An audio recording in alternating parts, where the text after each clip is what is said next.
Welcome to channel. Today, we explore story filled with unexpected twists. Please, subscribe and like to stay updated. Let's begin. Rachel walked around the living room, her phone clamped to her ear as she chatted with her closest friend, Lena.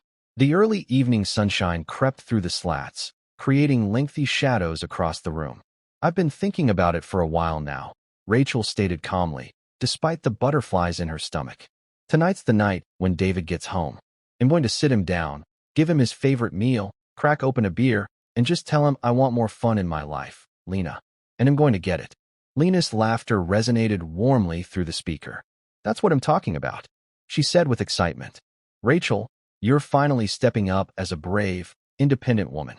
You're taking charge of your life and getting your hands on what you want. Rachel's lips curved into a grin. Exactly. I mean, David's a great guy, but I need more than just vanilla. You know? Life's too short. Lena's tone became knowing. I completely get it. When I opened things up with Jason 2 years ago, it was a mess at first. What happened? Rachel inquired, leaning on the kitchen countertop. He didn't want to hear it, Lena said plainly.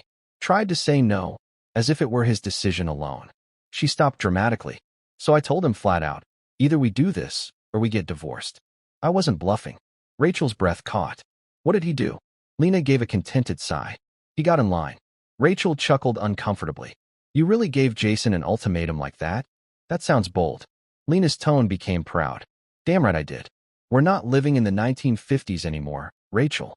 We're liberal women. We know what we want, and we're not afraid to go after it. Exactly, Rachel said, her confidence growing. It's not like I'm saying I don't love David. I just want more freedom, you know? It's about living life on my own terms. That's the mindset, Lena urged. Look at Tom Stone and Claire Fields. Everyone talks about them like they're crazy, but honestly, they're just ahead of the curve. Janet stood her ground, lived her truth, and Will figured it out. They're still together because they're honest with each other. Rachel nodded, but Lena couldn't see her. I always admired that about them. They didn't let society tell them how to live their marriage. They made it work in their own way. Exactly. People are so judgmental about open relationships because they're stuck in these old ideas about marriage, Lena replied with a tinge of contempt. But guess what? We're redefining it. Women like us, we're not settling for boring lives or outdated rules. Rachel felt a burst of energy rush through her. You're right. I want to have fun, experience life, and be true to myself. And tonight, David's going to hear exactly how I feel. I'll give him his favorite meal and beer, and we'll talk like adults. Lena's voice softened, but remained strong. Good. Be clear, be confident, and remember, you're doing this because you're worth it. And what if he says no? Rachel said, her confidence fading. Lena did not hesitate. Then you do what I did. You make it clear that it's either your happiness or his comfort. Jason didn't like it at first either. But you know what? Rachel dropped her voice. What? He got in line, Lena said smugly. Rachel sighed softly, extending her legs out on the sofa with the phone still tight to her ear. I just need to remember to be strong, right? She said, seeking encouragement from Lena. Exactly, Lena said firmly. Don't back down, no matter what. You've got this. Rachel nodded to herself. I remember, just like we discussed. He doesn't have a choice. This is how it's going to be. And if he really loves me, he'll let me do this for my happiness. Correct, Lena insisted. But be ready. There will be yelling and screaming. He'll try to fight it, sure, but it's just a tantrum. Stay calm but firm. Let him vent. Once he's done, he'll realize you're in charge. Rachel smiled slightly. Right. Besides, as far as he'll know, this is only temporary. Once he comes to accept it, he'll probably even like it. Then everything can just continue. Her voice wavered slightly. Are you sure about all this? Men can be pretty stubborn. Lena's voice took on a soothing tone. Look, Rachel, David loves you more than anything. He'll be pissed at first, sure, but after he calms down, he'll realize that he loves you so much, he'll do anything to make you happy. Even this. Rachel paused. Okay. You're the expert, I guess. Lena laughed boldly. Trust me. It took me screwing up 2 marriages to figure all this out, but I perfected the method on my 3rd.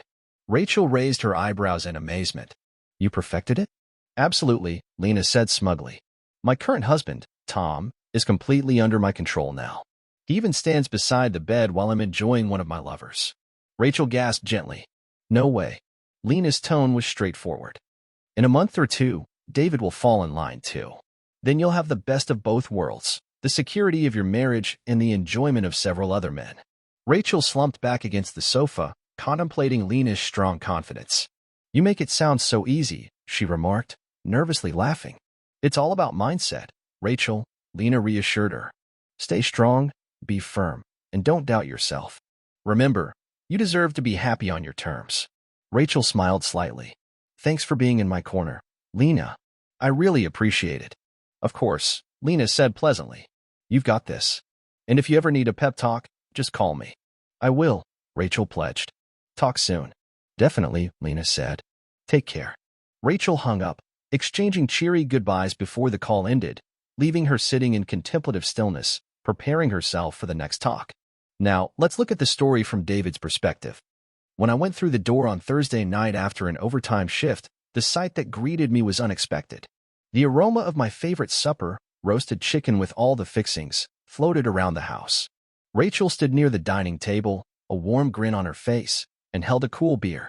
Hey, you, she whispered pleasantly, pressing a kiss to my cheek. I blinked in amazement. Don't get me wrong, Rachel's a great cook, but this beer, dinner ready, and the extra affection, it wasn't just dinner. It was a setup. My gut told me something was coming. We sat down, and for a minute, everything seemed normal. I took a drink of the beer, enjoying its crisp flavor, but I couldn't escape the sensation that something was wrong.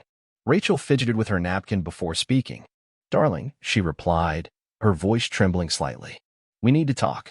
I set down my fork and leaned back in my chair. Sure, go ahead. Her lips pushed together, as if to brace herself. I understand that this may be difficult for you to accept right now, but it's something I really need to do.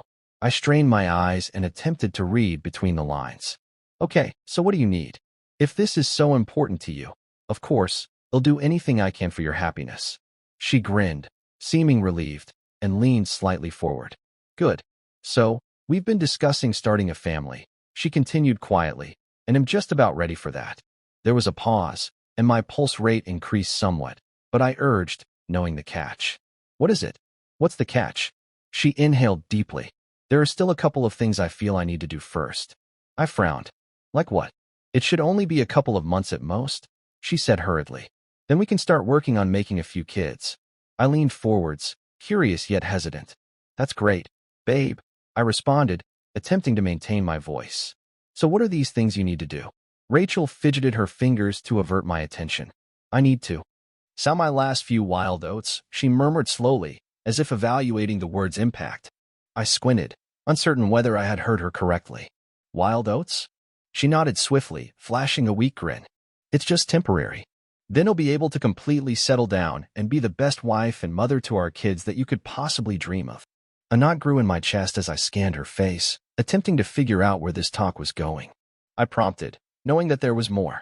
She breathed deeply, as if about to leap into freezing water, and then spewed all in one breath. I'm going to be dating a few other men for a while, she told me. We'll still be making love on a regular basis, but I'll also be having sex with some other guys to get everything out of my system. Keep in mind, it's only sex with the other guys. You are the only one that gets my love. My jaw clenched automatically, but I pushed myself to remain calm. Rachel's voice softened as she rushed to comfort me. After a couple of months, I'll come back to you and be your loyal wife again, she assured confidently. Then we can start working on having the family we planned on. I took a long, deliberate swallow of my beer, allowing the bitter cold liquid to wash away the searing knot in my chest. Setting the bottle down with a soft clink, I sat back in my chair and locked gazes with Rachel. It sounds like you're not asking for my permission to do this, I answered evenly, my voice calm despite the anger growing inside me. So, I assume you've already made up your mind? She opened her lips, most likely to say something comforting, but I raised my hand to stop her. I'm not going to remind you that you're married, or that you took vows in a church, forsaking all others, because clearly, that means nothing to you right now. So, I'm not going to waste my time trying to stop you. Her cheeks reddened, a mixture of apprehension and shame flashing over her features. She fidgeted with her fingers again, but I persevered. Since you went to the trouble of cooking my favorite dinner and handing me a beer, I went on. It's pretty obvious that you've been planning this whole conversation for a while. And let's be real, You probably already have a list of men lined up for your fun, don't you? Rachel's lips parted in protest, but the subtle flash of shame confirmed what I had already suspected. I leaned forward slightly, and my tone became lower. So, let me make this crystal clear. Officially, as your husband, I am declining your proposal to open our marriage. Her expression flickered, astonishment mixed with uncertainty. I am not going to be standing by, I protested, or giving you permission to sleep with other men. I took a deep breath, my knuckles tightening on the beer bottle's neck. Even before I spoke, the words felt harsh. Since you're not going to stop, I need to know how this works. Are you planning to move out, or are you expecting me to leave? And what about the logistics here? Are you bringing them back to our home to have sex? Going to their place? A hotel? Rachel twisted her lips into a faint, almost hopeful grin. I figured we would both continue living here. After all, we'll still be married, and like I said earlier, we'll continue to make love as well. The other guys will just be sex. With you, it will be making love. I raised an eyebrow, but kept my lips quiet. I imagine I'd occasionally go to their place, she said with a laugh, but I'll probably bring them back here sometimes too. On those nights, you'd need to sleep in the spare bedroom. I just don't see the point of paying for a hotel when we have this space. I slumped back in my chair, attempting to remain cool despite the wrath burning under my skin. Let me be very clear, I said, my tone stern and decisive. As long as I'm in this house, you are not bringing any man into it. If you do, you and that man will both get seriously hurt. Do I make myself clear? Her grin wavered, and doubt spread over her face, but I didn't mind. And another thing, I said, my voice tinged with contempt. Since my wife apparently wants to screw half the town, I won't bother thinking about having sex with you. Who knows what disease you might be carrying and from whom? So, forget that part about us making love. Rachel's voice relaxed, but her sentences remained difficult to understand. Well, David, she remarked with a grin, I can't say that I'm not disappointed in that. After all, I love you, and always enjoy our lovemaking, but I understand your concern. I guess I'll just have to live with it. I sat back in my chair, arms folded securely over my chest. So, I stated bluntly, when do you plan on starting your little flings? A glimmer of joy returned to her cheeks, and she grinned, which made my stomach churn. Well, Lena and I made plans to go out to a venue and meet up with a couple of guys from work tomorrow night. I'm not sure what will happen, but I might bring one of them back here for the night. My jaw tensed, but my voice remained steady. She continued on, undeterred by the tension. Since you aren't going to be having sex with me while I'm doing this anyhow, maybe it would be better if you simply moved into the spare room for the next couple of months. I slowly rose up. Don't worry about it, I replied coldly. I'll make sure I move out by the time you get home tomorrow night. Now, let's look at the story from Rachel's point of view. This was going better than I could have ever hoped. David didn't raise his voice once. Everything was said so calmly, almost like a normal conversation. I couldn't believe how mature he was handling it. Sure, he had expressed a minor complaint and was refusing to have sex with me, but he was completely accepting of everything. He wasn't angry at all. Lena must be right. David would come to the following day. I contacted Lena and said, Hi, Lena. This is Rachel. Tell me how things went last night. Did he respond angrily? I leaned back in my chair, letting out a sigh of relief. I couldn't believe how smoothly things had gone with David. He was far more composed than I had ever imagined he'd be. After all the build-up and anticipation of what was going to happen, the reality turned out to be almost easy. Yeah, I was so astonished, I remarked, rolling my eyes, even though I was alone. It was like talking to someone else. He was calm, reasonable, and even said that he wanted me to be happy, but not with someone else in our bed. Lena smiled softly on the other end of the phone. Oh, David, always the gentleman, even when he has every reason not to be. You're fortunate, you know. Most men would have blown out directly in your face. I smiled. I know, right? I expected him to throw a tantrum, but that wasn't the case. We discussed it, and I was honest with him. He didn't seem delighted, but he wasn't upset. I suppose he's still digesting everything and figuring out how he feels. That's excellent. I mean, I was expecting he'd be more understanding than you expected, but it seems like he'll come around. Perhaps not now, but later. I hope so, I answered. But I told him I wasn't expecting him to fall in line right soon. He needs time to work things out, and I'll give him that. I want him to be able to make his own decisions without feeling pressured into anything. Exactly. You cannot compel someone to adopt that thinking, particularly if they have never been exposed to it before. Allow him to take his time, and if he remains committed, maybe things will change. Yeah, I agreed. He did mention something unusual last night, I continued. He claimed he would refuse to have sex with me while I was with someone else. I'm not sure whether he meant that as a challenge or if he's serious, but I'm not going to press him on it. If he wants to take a step back, I won't object. Lena's voice softened with understanding. That's a tricky one. But it may simply be his way of establishing authority in a circumstance when he feels powerless. The more time he has to think about it, the more likely he is to accept it. Yes, I understand that. I know he feels vulnerable, and it's difficult for him to absorb. He's used to things being one way with us, and suddenly it's different. I can't expect him to jump right in. Lena hesitated for a bit before continuing. It's funny. I believe after 2 or 3 weeks of him using his hand while knowing there's a gorgeous lady around, he'll be right back. I couldn't help but laugh at that, even though I knew she was onto something. Yeah, maybe. He's always had a tendency to stick to routines. It's as if once reality settles in, he could find it more difficult to resist than he realizes. We chuckled as Lena added, "Let's meet at the venue at 7, and we hung up. I couldn't help but feel a tiny pleasure as I hung up the phone with Lena. Something about the way things were developing gave me a feeling of power and control, which was intoxicating. David refusing to touch me? Fine. I wasn't going to play by the rules he thought he could establish. I stood up, looking toward the door, as I heard him moving about in the spare room, shifting boxes and clothing, packing up whatever he was taking with him. It seemed like we were on the cusp of something new, even if it wasn't exactly what I'd imagined. David? I called out, stepping into the hallway. I glanced over at David as he finished sealing up the last box, and I couldn't help but feel a little detached. It wasn't a bad feeling, but it was strange. The house, our shared space, was already beginning to feel like something else, and I wasn't sure if that was a good thing or not. I had to confess, however, that his composure in all of this made it easier for me to go on. Maybe he was better at dealing with this kind of transition than I had imagined. I stood in front of the full-length mirror by the door, adjusting the straps of my dress and admiring the way it hugged my curves. I hadn't worn this dress in a year, but I always knew it made me feel incredible, and there was something liberating about slipping it on.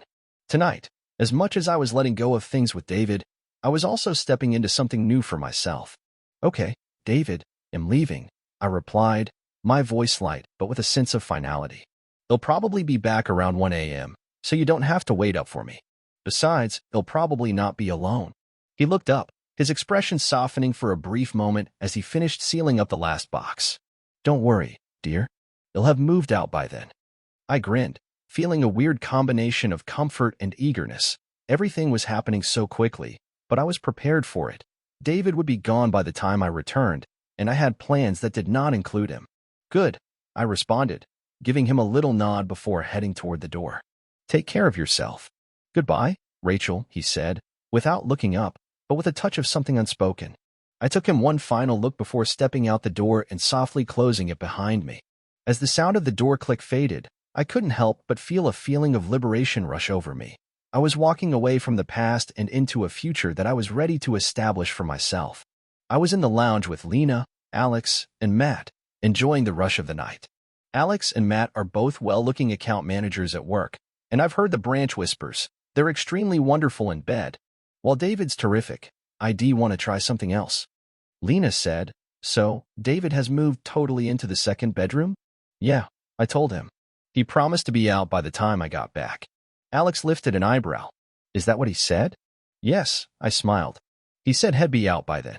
We all chuckled as Matt said, I was hoping we could just make the little cuck move over so we could do it on the bed right beside him. I chuckled and said, maybe after I work on him for 2 or 3 weeks. Then I looked at Alex and Matt. But first, why haven't you asked me to dance yet? Alex grinned and stood up, followed by Matt, and I joined them on the dance floor, the music pulsating around us. I danced with both, feeling the tension increase as the night progressed. I took Alex home, and Lena took Matt. The house was dark when we walked in, which meant David was probably already in bed, which was fine because we didn't need him to watch tonight. I led Alex down the hall and into my room, and sure enough, David's stuff was gone. I couldn't help but feel a little satisfied that he was officially out. Maybe I'd cook him something nice tomorrow to reward him for at least sticking to his word. But for now, I had other things on my mind.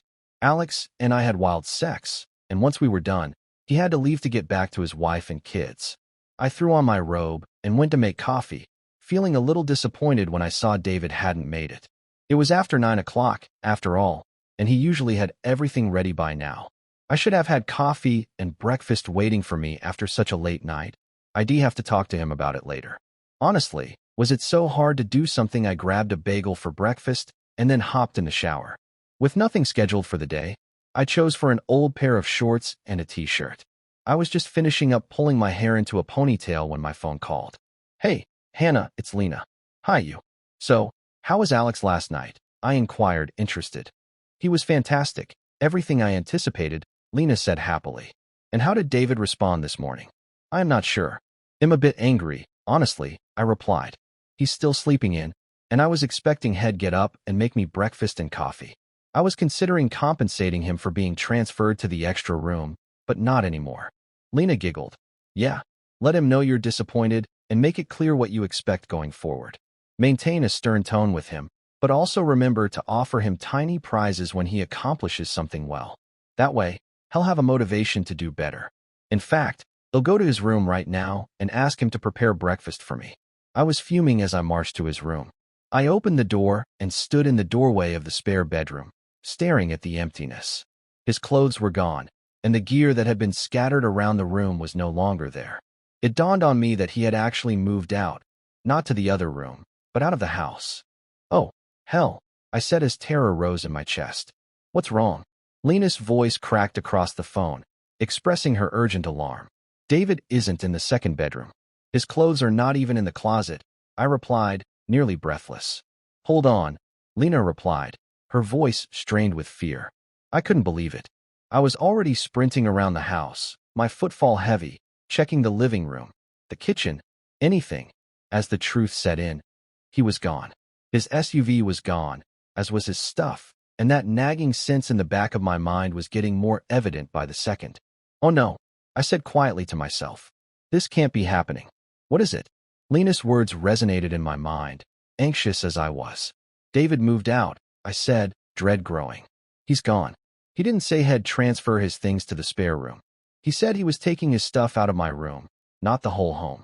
He said he'd be gone before I came back, but I thought it was just about that awful room. Lena's voice was calm but forceful, as if she had a solution that would make everything great. No, that is not the right thing to do. You do not call him. You do not give him that power. That merely demonstrates his helplessness. You let him crawl back to you. After a few days, he'll be begging to return. He's simply having a small tantrum right now. Trust me, this is a good thing. You have leverage today. As I raced around the house, I could feel my pulse racing and my fury rising. Her words played in my brain, but I wasn't sure whether I was ready for her advice. Are you sure? I said, my voice breaking. She giggled gently, a knowing tone in her voice. Of course, I am certain. Check out what my spouse does for me. Rachel, you're in charge. Trust me, this speeds things up. You don't have to pursue him. Allow him to come to you. It seemed harsh, but a part of me couldn't deny that she was right. If he was prepared to walk out, maybe it was time for me to keep my calm and make him know how much he was about to lose. Well, I continued, my voice gentler now. I have to admit that you've been right so far. Lena had a way of making things seem simple, as if I could simply sit back and let David come crawling back. But deep down, I was terrified. I loved David. He wasn't just a pawn in a game, and the notion of him leaving hurt. I wanted to have it all, David's stability, devotion, and subordination, as well as the pleasure of being with other men. However, Lena had awoken a part of me that felt an open marriage would be the solution, the ideal balance of security and freedom. I could ultimately settle down, but why not have some fun for a while? Lena appeared to have it all worked out, and I wondered if I could as well. But I also knew I needed some time to myself. I'd been on edge all day, running through every possible scenario in my head, and I needed to unwind. Tomorrow, I'd meet Alex at work for our session, and the thought of him, his energy, his confidence, was the perfect distraction. With that in mind, I prepared a simple dinner, nothing fancy, just something to fill the void that was gnawing at me. I poured myself a glass of wine, the rich taste easing the tension in my shoulders, and for a moment, I allowed myself to breathe, to simply enjoy the evening without thinking about anything else. After washing up, I went to bed, the covers cold against my skin. I tried to rest, but my mind kept racing. What if David hadn't returned? What if this was it? I exhaled, pushing such thoughts aside. Tomorrow would be another day. It had been 4 days since I last heard from David, and I couldn't shake the feeling of unease. I kept telling myself it wasn't that unexpected. After all, Lena had reassured me that I'd hear from him soon, and that the longer he stayed away, the more I'd be able to control the situation. In a strange way, that thought brought me comfort. Maybe David just needed time to come to his senses and realize what he was missing, or maybe he was testing me. In the meantime, I had been keeping myself busy. After work, I met up with Alex, Matt, and a couple of other guys who were all charming, confident, and fun to be around.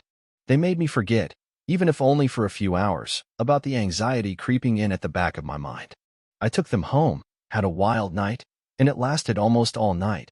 But every time they left, I couldn't shake the nagging thought that David was still missing. It was the 3rd day, and I still hadn't heard from him. I felt the weight of the silence. Was he ever going to return? What if he didn't? What if this was it? I was starting to feel a little panicked, but I pushed it aside, telling myself Lena was right.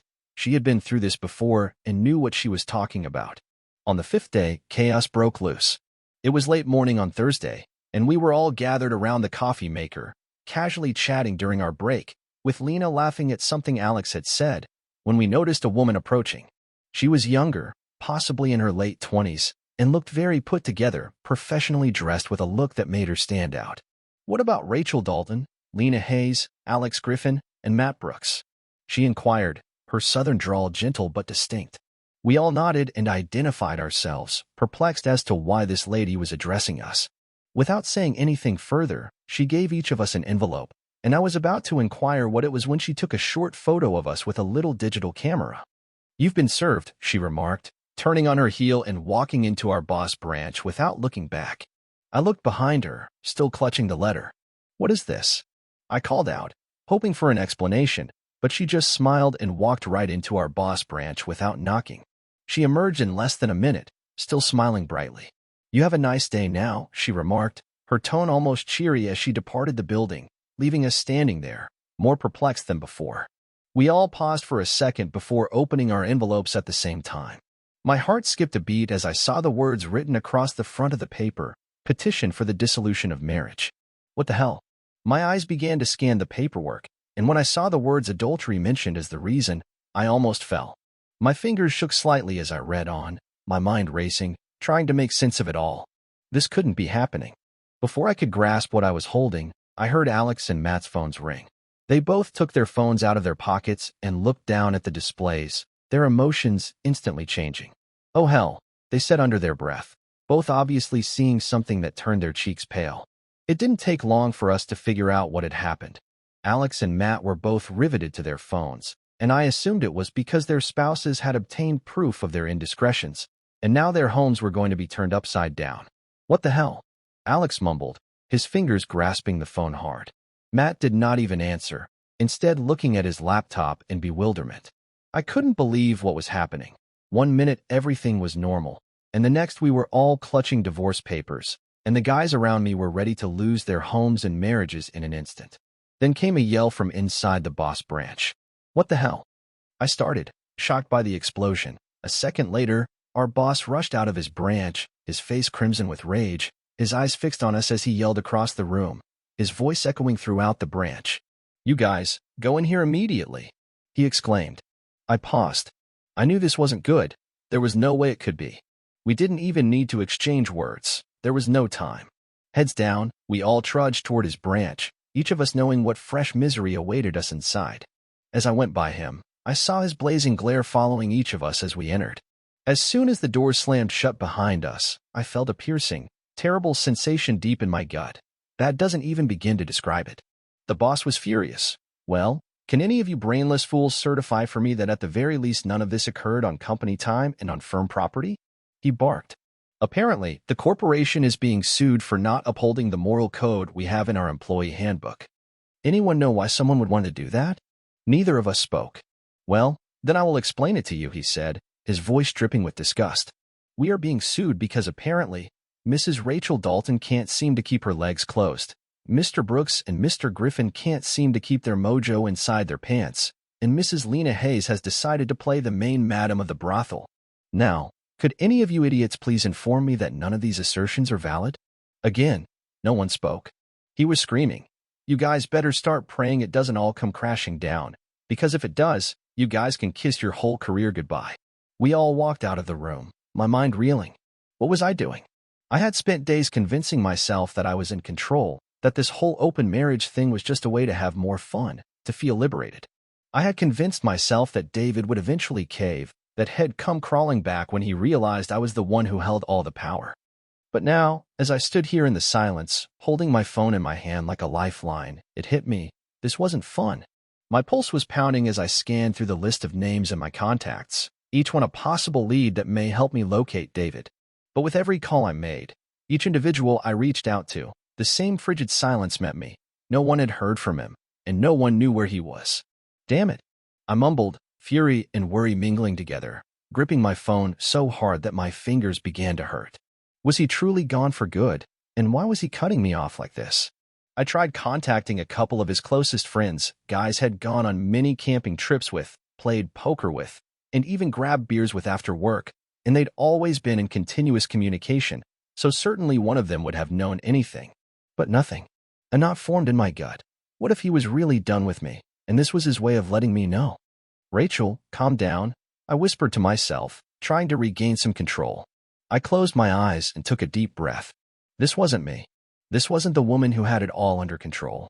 I ran my fingers through my hair, the sense of helplessness overwhelming me. How had things escalated so quickly? Just days ago, I was calling the shots, making plans to have him crawl back to me. But now, I was the one searching, desperately hoping to find him before it was too late. I sat back, glancing at the list of names again. There had to be someone who knew where David had gone, or who had heard from him, but no one did. I had become the person who pushed too hard, who assumed too much, and now I was paying the price. The thought of David, the man I had promised to be with forever, out there somewhere and not even taking my calls, twisted my insides. I couldn't shake the feeling that I might have ruined everything. I couldn't even bring myself to be angry anymore, only desperate. The tables had turned, but not in the manner I expected. It wasn't David who would plead and grovel. It was me. I had misjudged everything, and now I was racing to repair it. Any suggestions on who would be begging and groveling now? I stood in the branch lobby, feeling the weight of the situation land on my shoulders, with no strategy, no direction. I went to the branch where David worked on Tuesday morning, but when I got, the girl at the front desk informed me that he was on leave for the next 3 weeks. I wanted to scream and demand answers, but all I could do was stand there. When I asked about David, she barely looked up. I went back to my branch, but the boss glare as I walked past wasn't helping either. What did he want me to do? I was late, yes, but I couldn't even pretend like I cared about being on time at that moment. I couldn't reach David, not through any means, and his friends had all turned their backs on me. Logan had served her with divorce papers, but the worst part was how it all went down.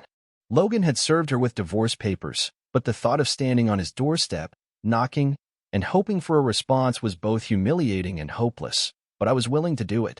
I wasn't sure what to feel, relief that it wasn't me, remorse for what Lena had done, or dread that my own destiny might be just as cruel. Nonetheless, Lena deserved to be thrown on the road for lying to me. And then it got worse. Much worse. The boss summoned me to his branch, his face stern. "Rachel," he began, as if it were ordinary. "You and Lena are under investigation." I froze. I knew what it meant. "The guys have been dismissed, but you too, well, you're different," he said. "You don't need me to say it. You understand what I'm talking about." He didn't need to say it, and I understood precisely what he meant. As women, we weren't treated equally, but none of it mattered at the time. All that mattered was how far I had fallen. I never dreamed it would come to this. In court, they showed everything. All asterisk the videos, all the images, everything I had done, laid out for everyone to see. My heart sank as I watched, powerless to stop it. There was no defense, no justification that would make it right. I couldn't even look at myself on that screen. I was broken, exposed, and all I could do was sit there as the evidence piled up against me. I had nothing left. There was no way to fight it. It was over. For months later, the divorce was final. I wasn't expecting much, because I had a good job and there wasn't anything to split. No alimony, no spousal support, no joint accounts to divide, and the house was leased, so I didn't even have to deal with that. But the emptiness of it all crushed me, and I cried for days, the kind of tears that seemed to wash away everything I had ever known. Eventually, I had to return to my branch. I couldn't escape it forever. As soon as I went through the door, I was summoned to the boss branch. I had no idea what to anticipate, but I certainly wasn't prepared for what came next. When I stepped in, he was sitting behind his desk with that terrible grin on his face, the type of smile that made my skin crawl. He gave me an envelope, and the way he stared at me, as if he was waiting for something, had my stomach churn. It didn't take long to realize what was inside. My walking papers had fired me. Maybe it was unavoidable after everything that had happened, the scandal, the public humiliation, the legal mess, but seeing him smile as he handed me the envelope, as if he enjoyed it, made it all feel worse. I gazed at him, unable to speak. He didn't say anything either, just sat there with that awful grin, as if he was waiting for some sort of response, but I didn't give him any pleasure. It wasn't until 2 days later that I realized the truth. David had made an agreement with the firm that I wouldn't be fired until his divorce was finalized. If I had been fired before then, he would have had to pay me something, but now he wasn't liable for anything. I sat there stunned, processing the fact that David had been playing his own game all along. I was left with nothing, no job, no husband, no lover. Alex and Matt, the ones I thought I could lean on for support, were both drained by their own divorces and barely in any condition to offer help. Lena was also fired, along with me. The chaos, the mess, it all came down to one thing. We were pawns. Each of us in a game where the rules were set by the people who had the power. And now, it felt like it was all over. Our husbands got what they wanted, revenge. It wasn't justice or even closure. It was just cold, calculated revenge, and we were left to pick up the pieces of everything they tore apart. The final blow came unexpectedly, but it didn't surprise me. I had spent so many days and nights hoping for some sort of resolution, any kind of message, a sign that maybe David would come back. Maybe he'd change his mind. Maybe he'd realize he couldn't go on without me. But nothing happened, and the longer the silence lasted, the more I felt like a fool for ever believing I had control over this situation. Our clients had noticed the changes, the tension, and the disarray that had set in after the scandal broke. Work had become a place where I felt the weight of every glance, every whispered conversation, and I couldn't bear it any longer, but the boss didn't seem to care. He didn't care that I had given everything I had to this firm, that I had worked tirelessly to climb up and make a name for myself. I couldn't stop thinking about David, and despite everything that had occurred, I still loved him and cared for him in a manner that made no sense.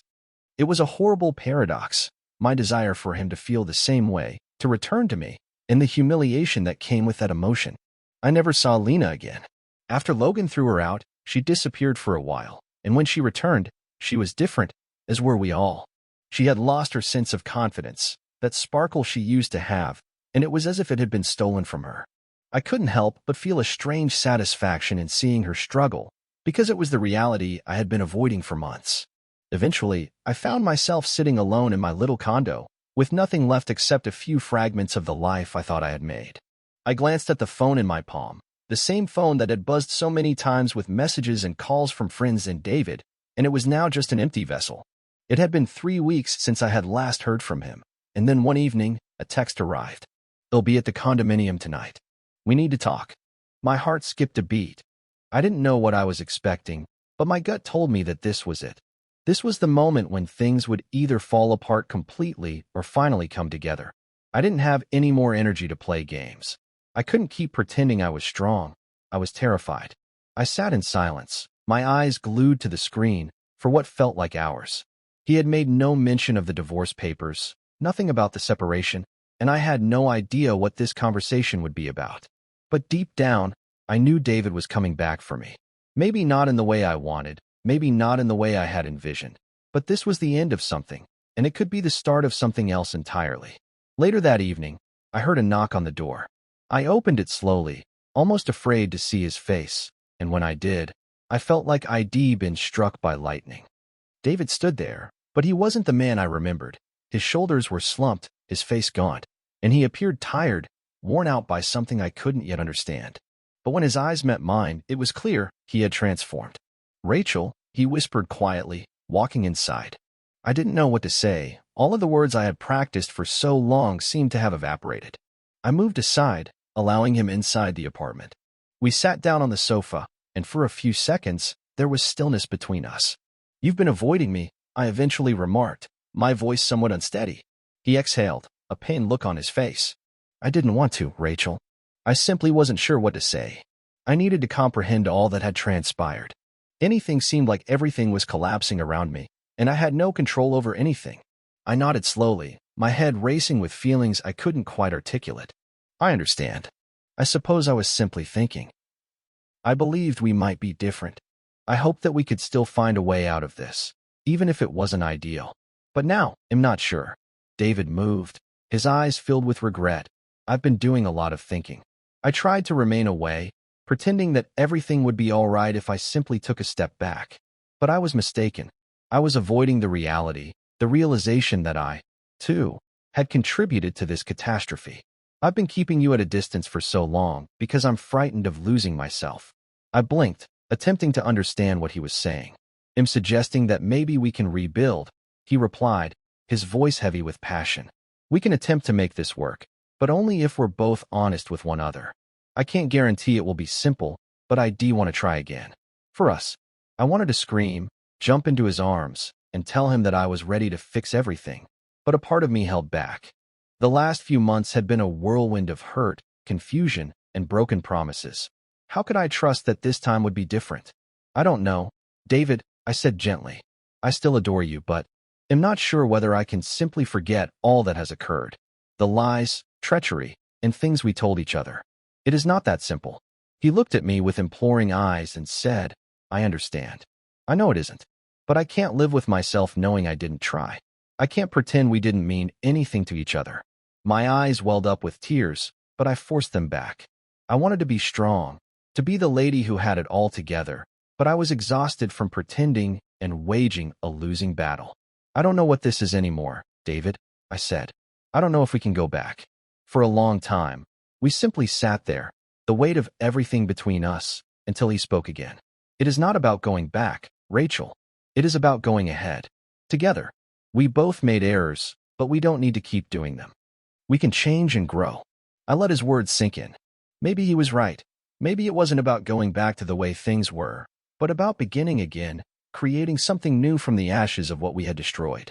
And maybe it was worthwhile to attempt. The following few weeks were a blur.